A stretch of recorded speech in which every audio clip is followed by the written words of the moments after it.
no mind, no self. Those are two essential ideas of Buddhism or Zen. Actually, it doesn't matter what religion or practice.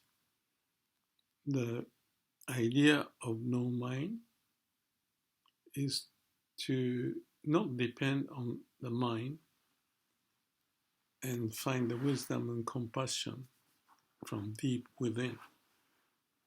I use the term like core, root, or heart. You can say body too. Actually, there's another word just thought about, which is mind and body is one. And what it means is that, especially when there's no mind, you have the connection to the root,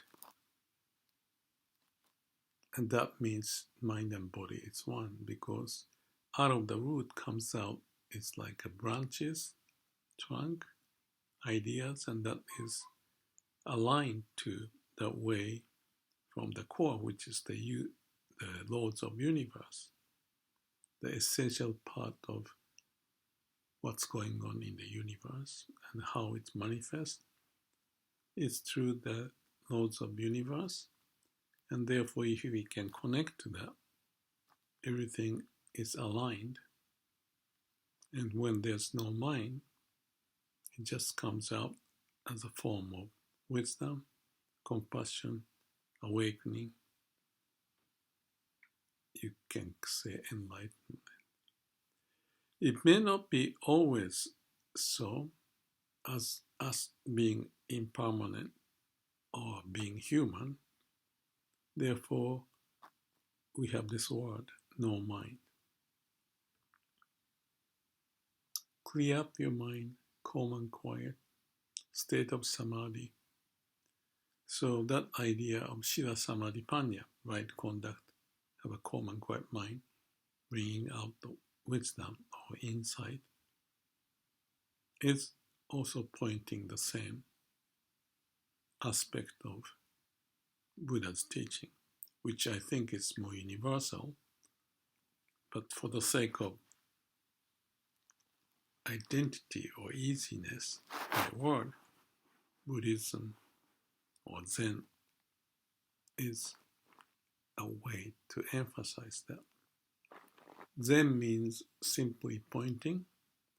So that's very interesting because the words are just a pointer, and the word by itself is not the reality. It's just a symbol.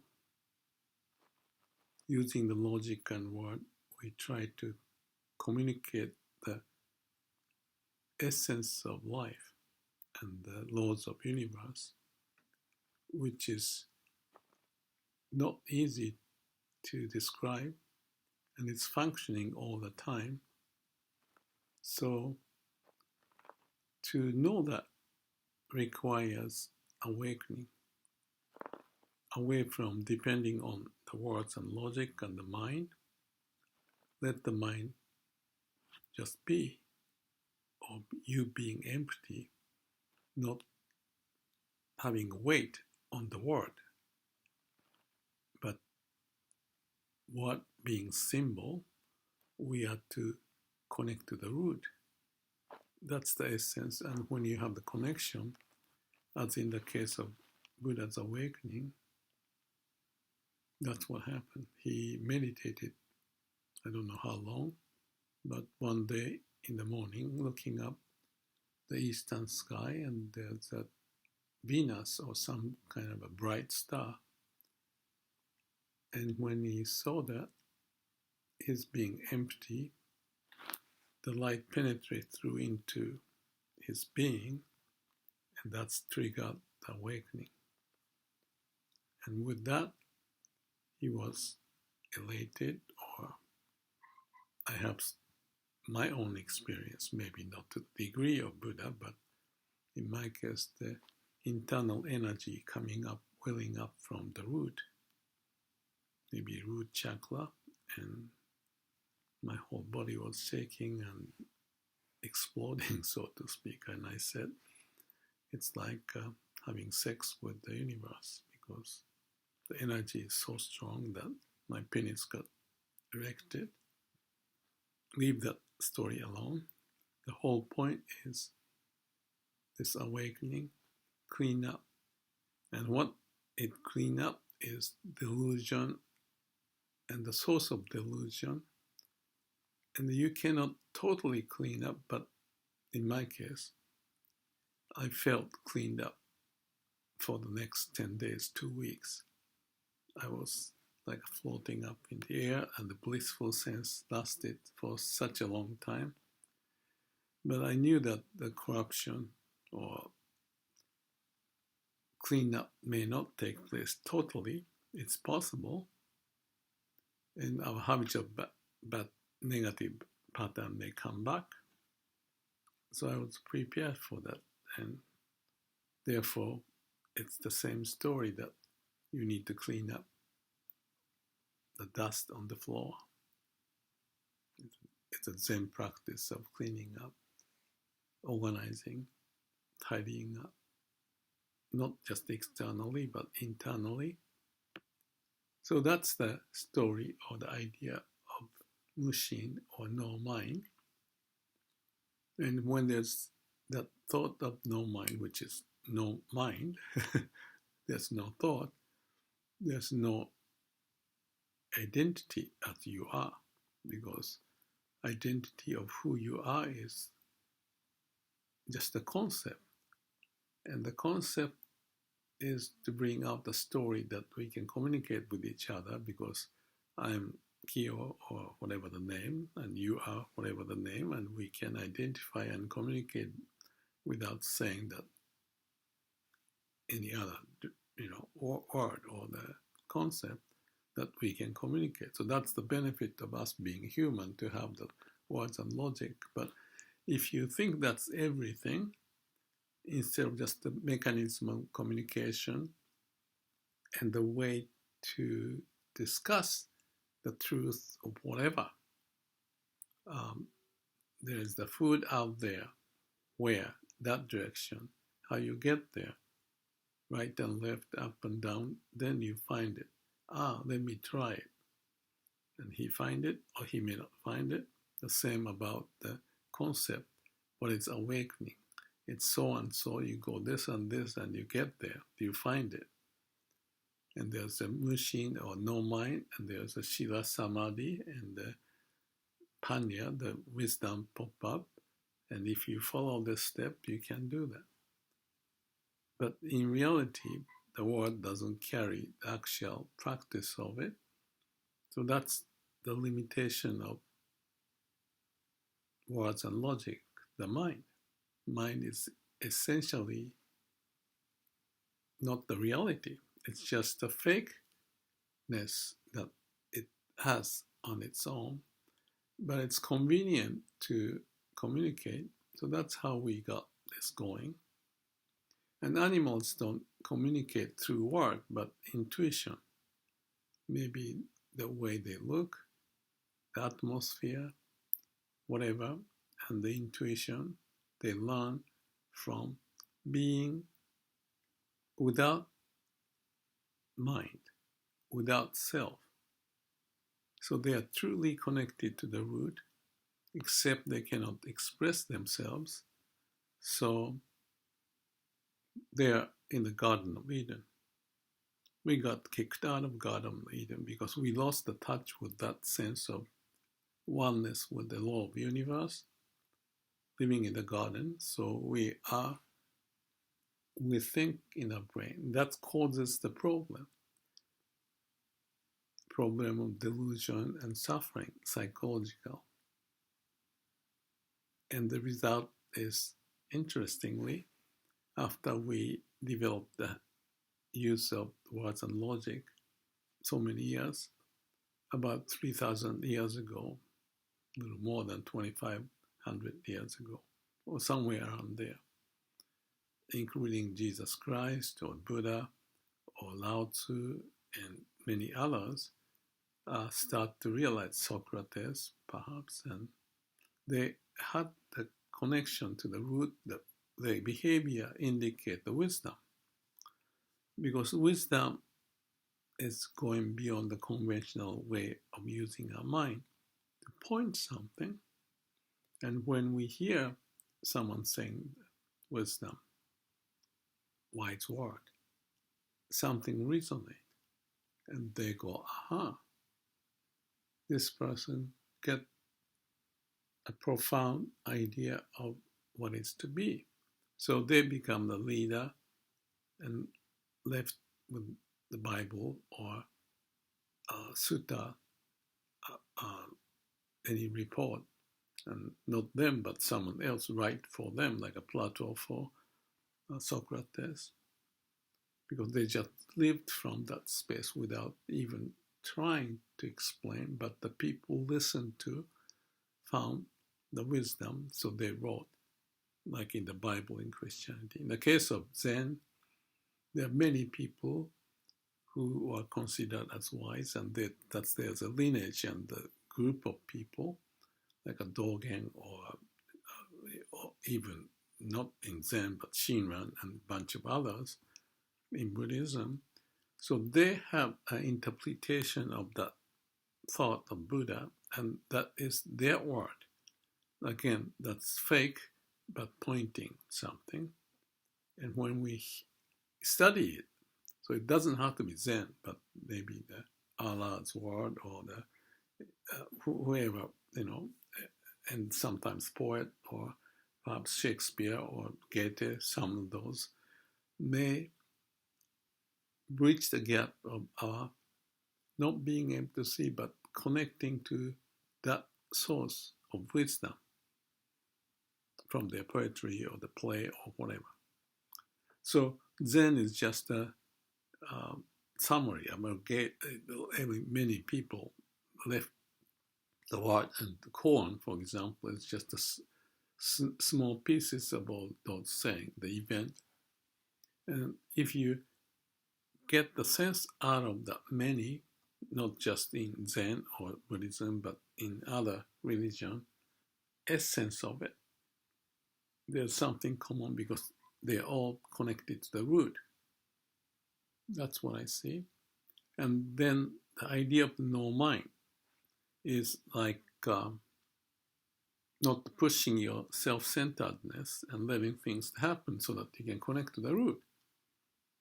So no self-identity, no ego, no mind. You can say no self, no mind. And that's connected to the Siddha Samadhi Panya again. Samadhi is no mind. If there's mind, you just don't deal with it. So that's a paradoxical experience of mind and heart or body being in the state of paradox, but there's clarity. One is doing the job using the word, thinking. One is doing the job of being with the laws of universe at the root. Those are the two states functioning in human. If you're only caught up in the mind, that's limited. But if you see that it's not something to grab on, trust, but rather to have it floating like in the mind, because it pops up because of the habitual pattern or whatever the circumstance. And if you still realize the source of who we are, the root, the core of who we are, then you have the sense of being as it is. And staying that with no mind and no self can have the connection of wisdom and compassion.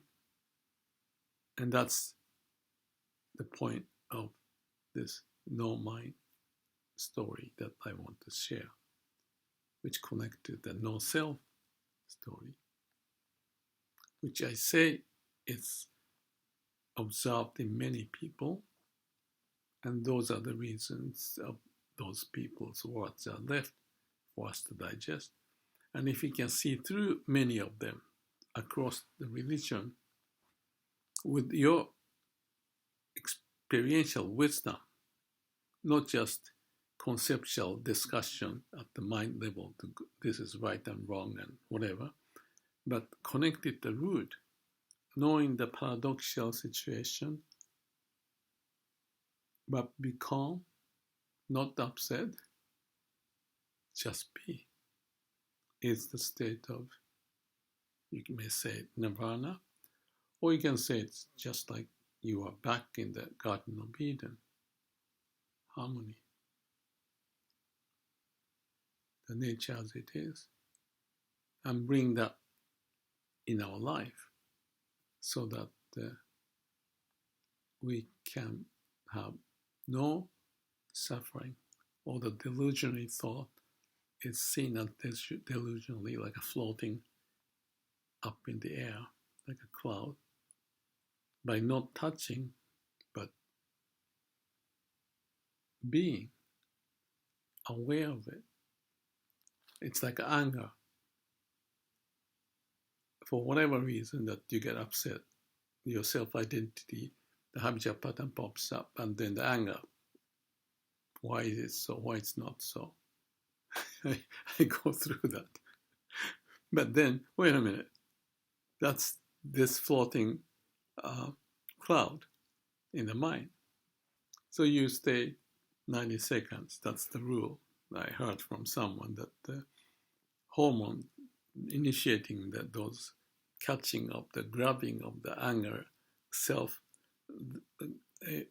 oriented thinking, that goes away biologically with no mind.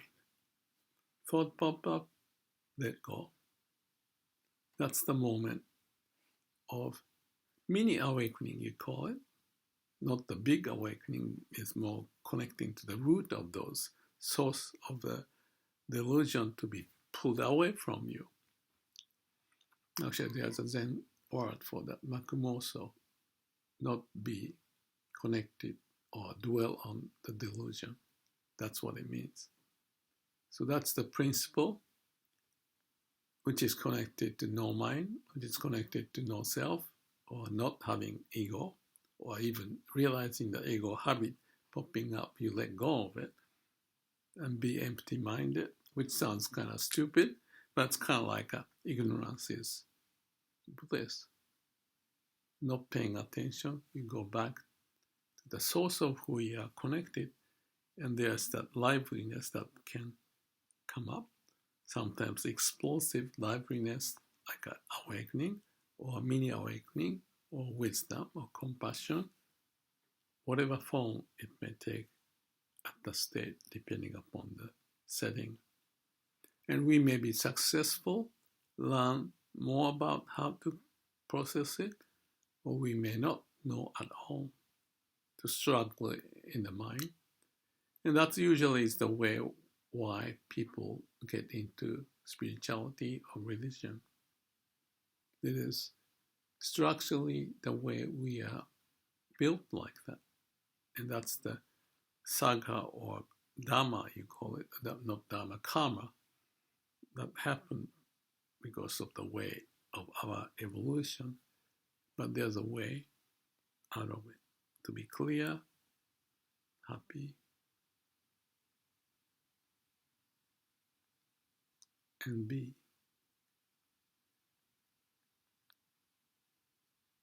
in our mind. When the source of who we are may come out, the idea like, may all beings be happy, or might turn, let's be sincere and truthful to connect to the root of who we are and live accordingly. Thank you.